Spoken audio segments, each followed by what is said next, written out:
بسم اللہ الرحمن الرحیم الحمد للہ رب العالمین والعاقبۃ للمتقین والصلاة والسلام علی خیر خلقہ محمد وآلہ واصحابہ اجمعین۔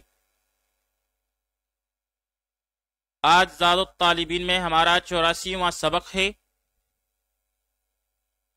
جس میں ہم حدیث نمبر 77 کا ترجمہ، لغوی و صرفی تحقیق، تشریح اور ترکیب کے بارے میں پڑھیں گے۔ حدیث نمبر 77 ہے، لا عقل کالتدبیر ولا ورع کالکف۔ لا عقل کالتدبیر ولا ورع کالکف۔ لا عقل کوئی کامل عقل نہیں ہے، کالتدبیر تدبیر کی طرح، ولا ورع اور کوئی کامل پرہیزگاری نہیں ہے، کالکف رک جانے کی طرح۔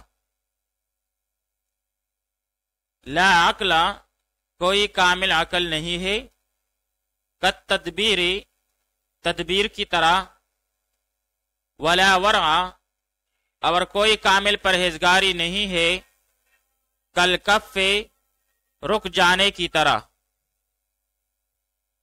اب یہاں پر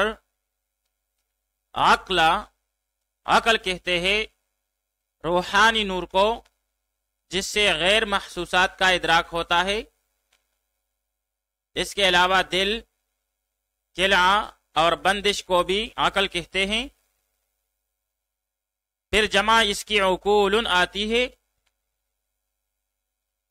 باب ضرب یضرب سے عقل یعقل عقلا بمعنی سمجھنا، کسی کی پناہ میں آنا، سایہ کا دوپہر کے وقت سمٹنا۔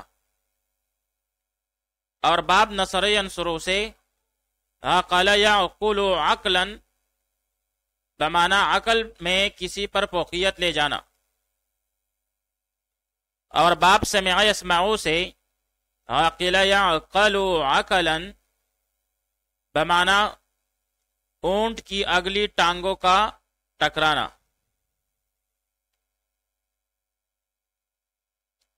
التدبیر باب تفعیل کا مصدر ہے، جیسے دبر یدبر تدبیرا بمعنی کسی کام میں سوچ و بچار کرنا اور اس کے انجام کے بارے میں سوچنا۔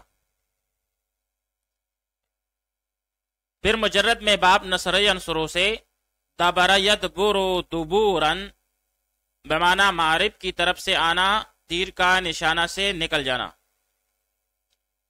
اور باب سمع یسمع سے دبر یدبر دبرا بمعنی زخم والا ہونا۔ ورع بمعنی پرہیزگاری، تقوی، پارسائی، کمزور اور بزدل آدمی۔ پھر جمع اس کی اوراع آتی ہے۔ ایک لفظ ہے الورع بمعنی پرہیزگار، متقی۔ اور یہ باب فتح یفتح اور کرما یا کرمو دونوں سے مستعمل ہے، بمعنی پرہیزگاری اختیار کرنا، گناہوں سے بچنا۔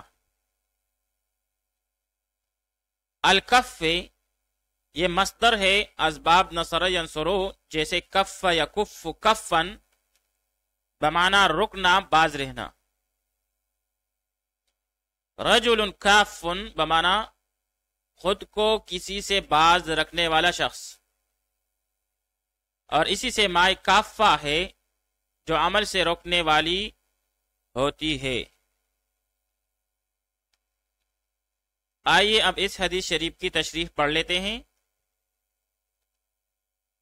تدبیر کہتے ہیں ہر کام کے انجام پر نظر رکھنا اور اس کے لیے سامان مہیا کرنا۔ اس حدیث شریف میں یہ فرمایا گیا ہے کہ ایک عقل مند آدمی وہ ہے کہ جب بھی وہ کسی کام کا ارادہ کرتا ہے تو اس کے انجام کے حوالے سے ضرور سوچتا ہے۔ بغیر انجام سوچے کسی کام کو شروع کرنا کم عقلی ہے۔ کسی بھی کام کو شروع کرنے سے پہلے اس بارے میں ضرور سوچنا چاہیے کہ اس کا انجام کیا ہوگا اور اس میں دنیاوی یا دینی فائدہ موجود ہے یا نہیں۔ کسی لایانی کام میں تو اپنا وقت ضائع نہیں کر رہا۔ حدیث شریف کے دوسرے حصے میں ارشاد فرمایا گیا ہے کہ پرہیزگاری کا تقاضا یہ ہے کہ سب سے پہلے گناہوں کو چھوڑے تاکہ دوسرے عبادات میں حسن پیدا ہو۔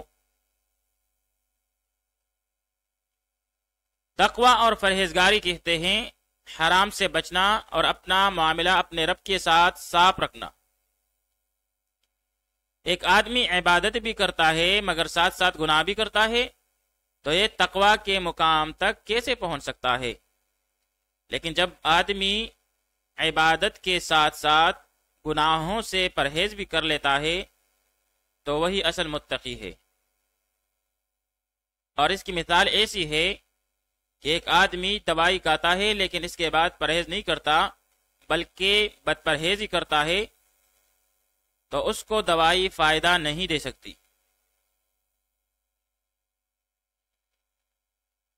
شارحین نے کلکف کا مطلب یہ بھی بیان کیا ہے کہ جو شخص لوگوں کی ایذا رسانی سے بچتا ہے اس کی مانند کوئی تقوی نہیں۔ تقوی دار وہ ہے جس کے قول و فعل سے دوسرے محفوظ ہو۔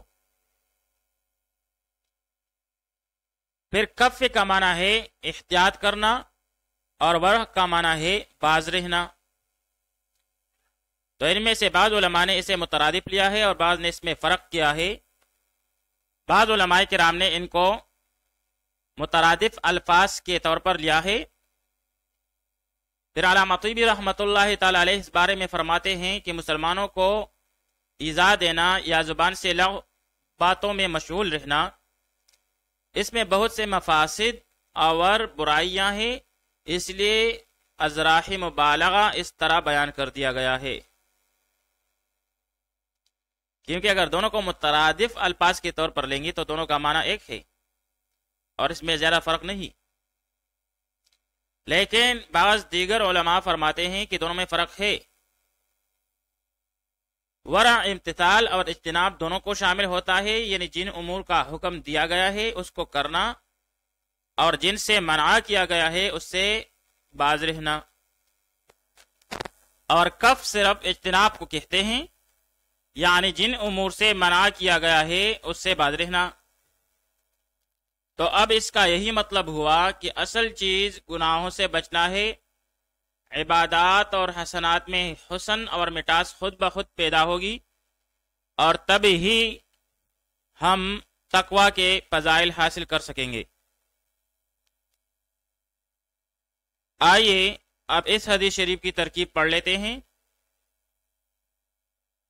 لا عقل کالتدبیری، لا نفی جنس کی، عقلا نکرہ مفردہ مبنی بر فتح اسم ہوا لا نفی جنس کے لیے، کالتدبیری کاف جارا، التدبیری مجرور، پھر جار مجرور مل کر یہ ثابتن سے متعلق ہوا، پھر ثابتن شبہ فعل سیاہ اسم فاعل اپنے ہوا ضمیر فاعل اور متعلق سے مل کر شبہ جملہ ہو کر خبر ہوئی لا نفی جنس کے لیے، پھر لا نفی جنس اپنے اسم اور خبر سے مل کر جملہ اسمیہ خبریہ ہو کر معطوف علیہ، کیونکہ اس کے بعد واو عاطفہ ہے، اور پھر سے لا نفی جنس کی، ورع نکرہ مفردہ مبنی پر فتح اسم ہوا لا نفی جنس کے لیے، کالکف کاف جارا، الکف مجرور، جار مجرور مل کر ثابتن سے متعلق ہوا، اور پھر ثابتن سیاہ اسم فاعل اپنے ہوا ضمیر فاعل